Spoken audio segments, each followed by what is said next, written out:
Hello and welcome to EDHREC's Upping the Average, where we take a commander's average deck list as compiled by the data on EDHREC and make a couple of quick swaps to it to help take it from being a good start to a great one. This week we're talking about how to train Dragon. Oh wait, sorry, no, that's the Dragon. The Dragon comes to us from the 2017 Draconic Domination Precon, a 9-mana 10/10 that reduces the cost of all other dragon spells by 1 generic mana, and draws us cards whenever they attack, then putting a free permanent into play. And it's no mystery what cards show up on this commander's page. Just look at all these fantastic fire breathers. The Dragon itself is just crazy expensive, like the top end of top ends. But that cost reduction is really cool. It is no joke. It provides a serious tempo advantage that players traditionally just don't associate with creatures of this size. So let's see what improvements we can make to our Reign of Fire. Alright, let's load up the Dragon's average deck list into the Archidect deck building website, and remember, any swaps we make must either be cost neutral or help lower the price of the overall list.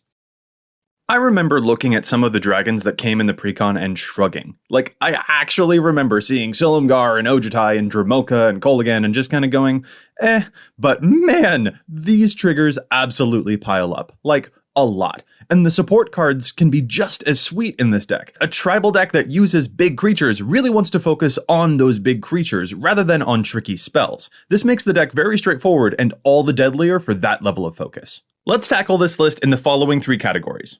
First, the Dragon's Brood. Second, the Dragon's Lair. And finally, the Dragon's Horde.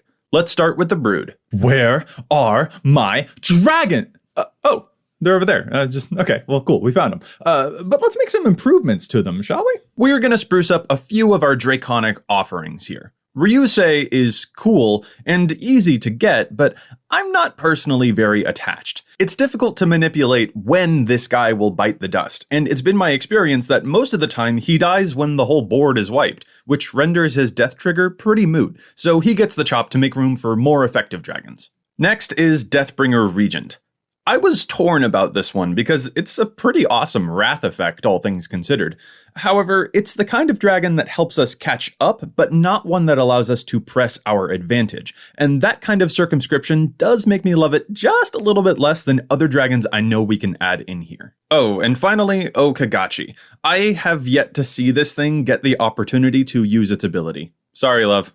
So what are we replacing them all with? Well, I'm personally fond of Vevictus Asmadi the Dire here. He can chomp down on some unwanted permanents across the battlefield. Yes, he must do this to one of our permanents too, but for one thing, that seems worth it compared to the 3 other more valuable targets we'll be demolishing across the board. And for another, we have a not insignificant chance of tossing another big dragon into play from this effect. Vevictus is good both when we're ahead and when we're behind. Next, Terror of Mount Velus used to be expensive, but it isn't anymore. This thing is beautiful and wonderful, and play it. And on that subject of double strike, I frankly think we need more of it. Terror is cool, Atarka is bomb in this deck, but that's like all we've got. And with creatures this big, double strike is really shockingly powerful. So I'm adding in a card that isn't technically a dragon, but she sure likes them. Sylvia Brightspear. And yeah, just her, not her partner Korvath. We don't really need him. But 3 mana for surprise double strike is the type of hilarity I can absolutely get behind. Before we leave this section, we're also chopping the mono-red Sarkhan Fireblood. I know you like dragons, man. Me too. But Sarkhan, your abilities are just a little too small for an attackable planeswalker. So I'm going to swap you for a card that will help us play way more dragons than you will. Lurking Predators. Where are my dragons? Here they are, coming into play every time an opponent risks casting a spell. What a house this card is. Alright, time for section 2, the Dragon's Lair. Whether you're Spyro, Shenron, Haku, or even a Dragonite, all of these dragons require some extra treatment to become as powerful as possible. So here we are entering the Dragon's Lair, to find some extra cards that will help them each meet their true potential. I'm removing 2 removal spells, Utter End and Anguished Unmaking. The first is because 4 mana is a lot to pay for single target removal. At 4 mana, we could be in Wrath territory. And the other is because of budget reasons. I'm replacing Anguished Unmaking with a simple, cheap Chaos Warp, which solves most of the same problems anyway. And Utter End, I'm actually going to swap for a Wrath spell. One that I think actually came in the original precon and needs to go back in. Merciless Eviction. This deck has big creatures, and it can fall prey to wrath effects as a result of how threatening those creatures look. When that happens, our opponents will begin to reestablish their board while we're trying to catch back up. So the best way for us to actually stand a chance to catch back up is with wrath effects. So we're just going to add one more in here to help that along. Next, we have Frontier Siege. This card can provide ramp or removal, but to be honest, in my experience, it's kind of been only okay at both. I'm going to exchange it for a green card that also has 2 modes, both of which come in very handy. Return of the Wildspeaker. Our deck contains big creatures. Really big creatures. We can draw 6 cards with this thing easy, or we can push just a little bit more damage through to bring on the pain. This card's great, and we don't really want to run out of cards in hand here, especially considering the rest of the deck doesn't actually have a ton of other card advantage. This final bit is going to be tricky. There are 2 cards I'm pretty desperate to add to this deck, Heroic Intervention and Boros Charm. Our board of dragons is very precious to us. It cost a lot of mana to acquire those dragons, even with the Ur-Dragon's discount, and board wipes set us back a lot of effort.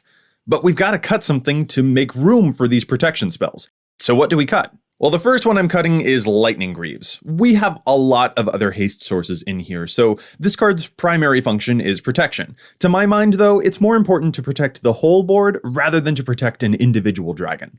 This next one is painful for a necromancer like me, but Primeval's Glorious Rebirth is proving to be slightly awkward to me. This revives our legendary cards from the yard, but requires that we have a legendary creature or planeswalker to cast it. I love this idea because it helps us recover from possible board wipes. However, the numbers are slightly tricky. There are a total of 17 legendary creatures for us here, plus 1 Sarkhan planeswalker. There's also the Ur-Dragon, but the likelihood of us reviving that from the yard is pretty small, and us casting Ur-Dragon before we cast the Rebirth is a lot of mana and a lot of tempo. So the numbers are higher in this deck than they would be for other decks in terms of legendary creatures that the Rebirth can revive, but they're still kinda low. And there's also the tempo issue. And on top of that, there's one other issue I have here too. One that makes me like the card Eerie Ultimatum more than the Rebirth, even despite the fact that Ultimatum is so much harder to cast. And the reason I like the Ultimatum is actually the same reason Sarkhan Unbroken's Ultimate is so good too. Primeval's Glorious Rebirth doesn't get back some key dragons that make the summoning of all those dragons instantly lethal. Terror of the Peaks and Scourge of Valkas. When the dragons all enter, these will demolish the board with so much damage it genuinely hurts my brain. So even though Eerie Ultimatum is so obnoxiously hard to cast, if we do cast it, we just, win. Primeval's doesn't have that option, and its tempo is just awkward enough that our opponents can circumvent our attempts to position ourselves into the ability to even cast it. So all this explanation is why I'm exchanging this one for protection spells that help keep our dragons from dying in the first place. Alright, we've gone through the Dungeons and Dragons, the Dragon's Dungeon. Let's now look at part 3, the Dragon's Horde. This section title probably makes it sound like I'm about to start talking about treasure tokens. I'm not. I'm not going to add a Smothering Tide to this deck. Do it. If you've got one, it's an amazing card in a 5-color deck, and in decks in general, it's a really, really great card, but it's out of budget for us here. But the treasure idea there does kind of get to what the point of the Dragon's Horde is really all about.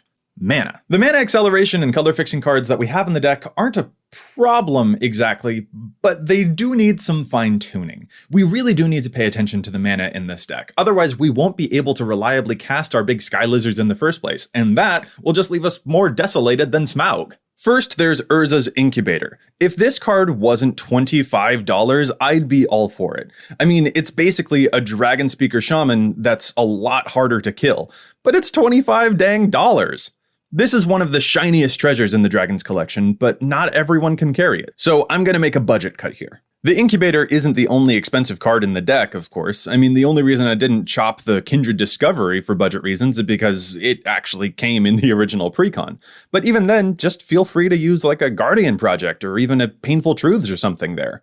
As another example, if you don't have a Balefire dragon, don't sweat it. I recommend trying out a dragon like Thundermaw Hellkite in exchange to prevent any pesky flying blockers from getting in your way, because big though the Ur-Dragon may be, it weirdly doesn't have trample, and it can indeed be distracted by random bird tokens. In any case, $25 is just a lot for a mana rock that only works on dragons, so I'm making a budget swap for Skyshroud Claim. Less fun, I know, but it is pretty good with the triomes we're seeing in the average land base. And mana that doesn't cost $25 is a win in my book. Next, I'm gonna critique 2 artifacts: Darksteel Ingot and Fist of Suns. I don't hate the ingot, but there's a relic card from the new Zendikar set that has ousted it, and in any case, as 3 mana rocks go, this one's only okay nowadays. Then Fist of Suns. I like the idea behind this one, but I don't like this one. This card makes it far easier to cast our commander, but it doesn't make it all that much easier to cast anything else.